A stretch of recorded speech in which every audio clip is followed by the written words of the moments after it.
আপনি কি কখনো এমন কাউকে হারানোর অসহ্য যন্ত্রণার মধ্যে দিয়ে গেছেন, যাকে আপনি আপনার পুরো পৃথিবী ভাবতেন?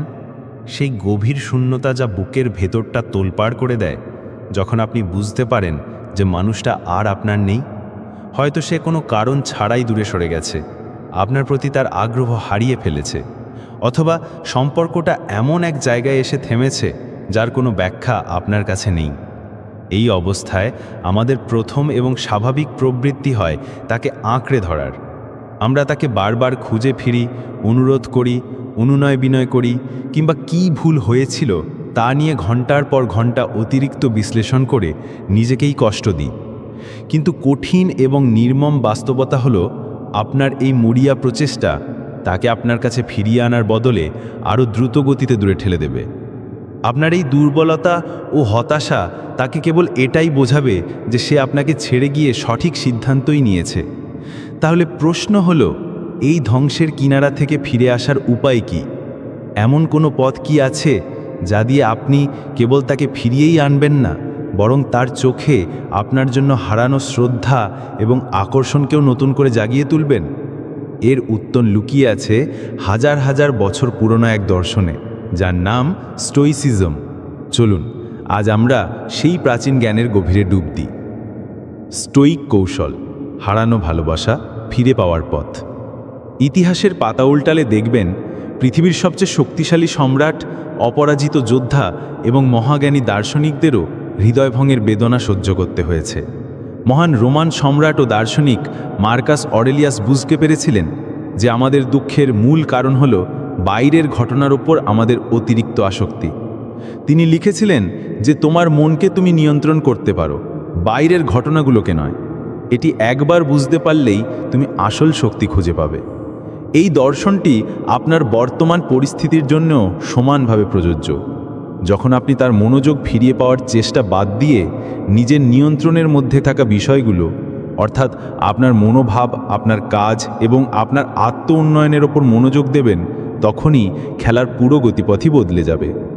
কৌশল 1, খোঁজা বন্ধ করুন এবং উদাসীনতার শক্তিকে আলিঙ্গন করুন। তাকে বারবার ফোন করা, মেসেজ পাঠানো বা তার খোঁজ নেওয়া বন্ধ করুন। এই নীরবতা কোনো কৌশল বা খেলা নয়, এটি হলো আপনার আত্মসম্মান পুনরুদ্ধারের প্রথম ধাপ। নারীরা স্বাভাবিকভাবেই সেই পুরুষের প্রতি আকৃষ্ট হয় যার মধ্যে মানসিক শক্তি, আত্মনিয়ন্ত্রণ এবং স্থিরতা আছে। যখন আপনি তাকে খোঁজাখুঁজি করেন, তখন আপনি তার কাছে শক্তি নয়, বরং দুর্বলতা ও নির্ভরতার সংকেত পাঠান। এর পরিবর্তে তাকে কিছুটা জায়গা দিন। আপনার এই আকস্মিক নীরবতা তাকে ভাবতে বাধ্য করবে।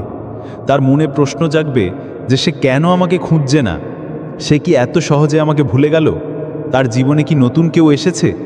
এই কৌতূহল এবং অনিশ্চয়তাই আপনার প্রতি তার আকর্ষণকে নতুন করে জাগিয়ে তোলার প্রথম স্ফুলিঙ্গ। কৌশল 2, নিজেকে একজন মূল্যবান স্টোইক পুরুষ হিসেবে গড়ে তুলুন। তাকে হারানোর জন্য যদি তাকে আফসোস করাতেই হয়, তবে তার শ্রেষ্ঠ উপায় হলো নিজেকে এমন একজন মানুষ হিসেবে গড়ে তোলা যাকে হারানোটা তার জীবনের সবচেয়ে বড় ভুল বলে মনে হবে। এটা প্রতিশোধের জন্য নয়, বরং আপনার নিজের আত্ম উন্নয়নের জন্য। শারীরিকভাবে ব্যায়াম শুরু করুন। নিজের শরীরকে এমনভাবে গড়ে তুলুন যা আপনাকে কেবল দেখতেই সুন্দর করবে না, বরং আপনার আত্মবিশ্বাসকেও বাড়িয়ে তুলবে। মানসিকভাবে বই পড়ুন, নতুন কিছু শিখুন, আপনার জ্ঞানকে শানিত করুন। এমন একজন মানুষ হয়ে উঠুন যার সাথে কথা বলাটা একটা আনন্দের অভিজ্ঞতা। আবেগিকভাবে নিজের আবেগের ওপর নিয়ন্ত্রণ আনুন।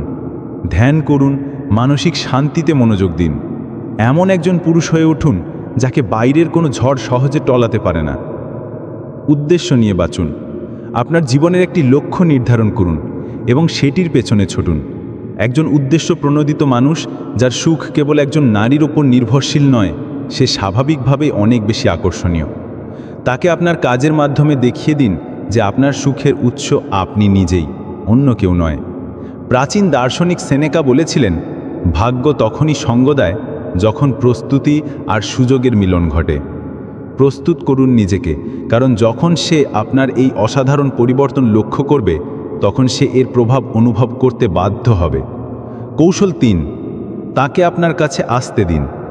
যখন কোনো নারী বুঝতে পারে যে একজন পুরুষ তাকে ছাড়াই জীবনে এগিয়ে গেছে এবং আগের থেকেও ভালো অবস্থানে আছে, তখন তার ভিতরে এক ধরনের নাড়া দেয়। সে আপনাকে পুরনো স্মৃতিতে স্মরণ করতে শুরু করে এবং ভাবতে থাকে যে সে হয়তো ভুল সিদ্ধান্ত নিয়েছিল। যখন সে আপনার সাথে আবার যোগাযোগ করবে, তখন অতিরিক্ত উচ্ছ্বাস দেখাবেন না। শান্তভাবে এবং ইতিবাচকভাবে উত্তর দিন, কিন্তু নিয়ন্ত্রণ নিজের হাতে রাখুন। অতীতের কোনো অভিযোগ বা কষ্টের কথা তুলে আনবেন না। তাকে অনুভব করতে দিন যে সে যেন আপনাকে নতুন করে আবিষ্কার করছে। আলোচনাকে হালকা, ইতিবাচক এবং আত্মবিশ্বাসী রাখুন এবং তাকে আপনার মনোযোগ আবার অর্জন করতে দিন। এখানেই আকর্ষণ নতুন করে জন্ম নেয়। শেষ কথা, আসলে আসল বিজয় আপনার নিজের। এই স্টোইক নীতিগুলো যদি আপনি অনুসরণ করেন, তবে দুটি ঘটনা ঘটতে পারে। হয় সে আপনার জীবনে ফিরে আসবে অথবা আসবে না। কিন্তু ফলাফল যাই হোক না কেন, আসল বিজয় আপনারই হবে।